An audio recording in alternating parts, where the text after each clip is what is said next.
17 फरवरी 2020 ये वो दिन है जब एक लैंडमाइन जजमेंट में सुप्रीम कोर्ट ने एक जबरदस्त कदम उठाया।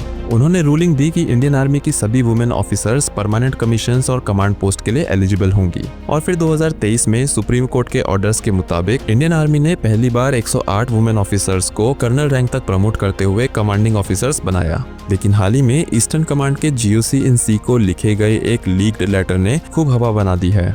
इस लेटर में वुमेन CEOs पर एक सीनियर ऑफिसर ने ईगो प्रॉब्लम, मनमाने फैसले लेने, बार बार शिकायतें करने, जूनियर्स का अपमान करने और आराम को प्राथमिकता देने जैसे सीरियस आरोप लगाए गए हैं। और इस लेटर के लीक होने के बाद से मिक्स्ड रिएक्शन की बारिश हो रही है। मैं हूं अंकित कौशिक और आज की वीडियो में हम इसी लीक लेटर में क्या डिटेल्स हैं और क्यों ये इतना बड़ा मुद्दा बन गया है इसको समझेंगे। तो वीडियो को लास्ट तक जरूर देखें। वीडियो शुरू करने से पहले मैं आप सभी को बता दूं कि इस वीडियो में जो भी डिटेल्स हम डिस्कस करने वाले हैं वो सभी डिटेल्स एक लीक्ड ऑफिशियल लेटर में मेंशन की गई हैं। ये हमारे अपने व्यूज नहीं हैं और हम इन डिटेल्स की ऑथेंटिसिटी या एक्यूरेसी को कंफर्म नहीं कर रहे हैं। लेफ्टिनेंट जनरल राजीव पुरी, जो कुछ दिन पहले ही 17 माउंटेन स्ट्राइक कोर या ब्रह्मास्त्र कोर के कमांडर के रूप में अपने टेन्योर को कंप्लीट कर चुके हैं, उन्होंने 1 अक्टूबर 2014 को general officer commanding in chief eastern command lieutenant general RC Tiwari को एक ऑफिशियल लेटर लिखा, जिसमें एक इन हाउस रिव्यू के फाइंडिंग्स शेयर किए गए थे जो 8 वुमेन कमांडिंग ऑफिसर्स के डेमोन्स्ट्रेटेड परफॉर्मेंस पर बेस्ड था। लेटर में लेफ्टिनेंट जनरल पुरी ने आरोप लगाया है कि वुमेन ऑफिसर्स के अंदर एक एग्जैजरेटेड टेंडेंसी टू कंप्लेन और लैक ऑफ एम्पैथी देखी गई है। लेटर में लेफ्टिनेंट जनरल ने लिखा है क्योंकि यूनिट का कमांड इंडियन आर्मी में सबसे क्रूशियल कमांड होता है और यही आगे हायर रैंक्स में भी प्रोग्रेशन का रास्ता बनता है, इसलिए वुमेन कमांडिंग ऑफिसर का एक प्रैग्मैटिक परफॉर्मेंस एनालिसिस करना जरूरी था। लेफ्टिनेंट जनरल पुरी ने इश्यूज आइडेंटिफाइड किए और लेटर में कुछ प्रॉब्लम्स मेंशन की हैं, जैसे interpersonal relations, exaggerated tendency to complain, misplaced sense of entitlement, lack of empathy और ओवर और lack of ambition. Women CEOs के तरफ से अथॉरिटी के डिसरिगार्ड की कंप्लेंट्स रेगुलरली रिसीव होती हैं। इस कॉन्टेक्स्ट में एक इमर्जिंग ट्रेंड नोटिस किया गया है जिसमें विमेन CEOs ने अपने सबऑर्डिनेट्स की कंप्लेंट सीनियर कमांडर से करने की एक एग्जैजरेटेड टेंडेंसी दिखाई है rather than handling at her own level. Lieutenant general Puri ने यह भी ऑब्जर्व किया है कि पिछले 1 साल में विमेन ऑफिसर्स के कमांडेड यूनिट्स में ऑफिसर मैनेजमेंट के इश्यूज काफी बढ़ गए हैं। ये इंटरपर्सनल रिलेशन से जुड़े सीरियस कंसर्न्स को इंडिकेट करते हैं। ज्यादातर केसेस पर्सनल रिक्वायरमेंट के लैक ऑफ टैक्ट और अंडरस्टैंडिंग से रिलेटेड हैं, खासकर यूनिट के पर्सनल्स और ऑफिसर्स के लिए, ना कि म्यूचुअल रिस्पेक्ट से रिजॉल्व करने पर। लेटर के मुताबिक ये इश्यूज मंडेन ईगो प्रॉब्लम से शुरू होते हैं और अक्सर कंट्रोल से बाहर हो जाते हैं। ऐसे mundane cases male counterparts के द्वारा भी रिपोर्ट होते हैं जब वो यूनिट्स कमांड करते हैं, पर लेफ्टिनेंट जनरल पुरी का मानना है कि the colonel ranked women officers had a my way और highway kind of approach to decision making and were not trained to be the commanders. उन्होंने मिसप्लेस्ड सेंस ऑफ एंटाइटलमेंट और एम्पैथी के lack को भी हाईलाइट किया, जो identified issue में से एक है।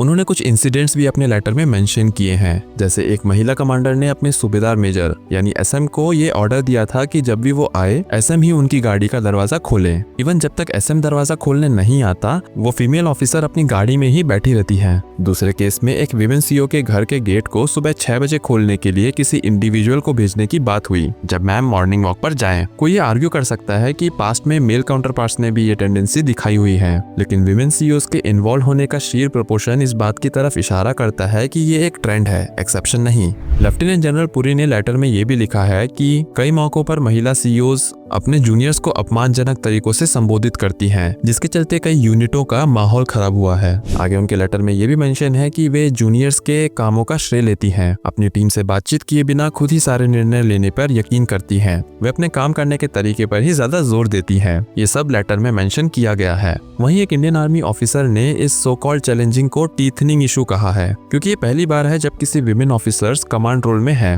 उन्होंने कहा कि ये चैलेंजेस विमेन ऑफिसर्स की कैपेबिलिटी से रिलेटेड नहीं है, बल्कि उनके इनिशियल मिलिट्री ट्रेनिंग में गैप से जुड़े हैं। जब ये ऑफिसर शॉर्ट सर्विस कमीशन के तहत ज्वाइन हुए थे तब उन्हें कमांड रोल्स के लिए ग्रूम नहीं किया गया था। बाद में परमानेंट कमीशंस मिलने के बाद रिस्पॉन्सिबिलिटीज में शिफ्ट होने की वजह से ऑन द जॉब लर्निंग में गैप्स आ गए हैं। एक और आर्मी ऑफिसर ने ये पॉइंट आउट किया कि विमेन ऑफिसर्स के सर्विस रिक्वायरमेंट्स उन्हें डिफेंस सर्विसेज स्टाफ कॉलेज के कोर्सेज जैसा एक्सपोजर नहीं दे पाए, जिसे हर ऑफिसर को कंपनी कमांडर के रूप में ग्रूम होने से पहले कंप्लीट करना पड़ता है ताकि फ्यूचर कमांड रोल्स के लिए वो तैयार हो सके। इन सब के अलावा हमें भी ये बात को कंसीडर करना चाहिए कि लेफ्टिनेंट जनरल पुरी का सैंपल साइज काफी छोटा है और हो सकता है कि ये उनका अपना ओपिनियन हो। Out of 108 serving women CEOs, ये रिपोर्ट या लेटर ईस्टर्न कमांड में सर्व कर रही 8 CEOs के सैंपल साइज को कंसीडर करके सबमिट किया गया है। इवन डिफेंस मिनिस्ट्री के मुताबिक ये लेटर आर्मी का ओपिनियन नहीं है, बल्कि जनरल द्वारा शेयर किया गया फीडबैक है। आर्मी ने रीइटरेट किया है कि वो जेंडर एग्नोस्टिक है और किसी भी ऑफिसर में, चाहे वो मेल हो या फीमेल, फर्क नहीं करती।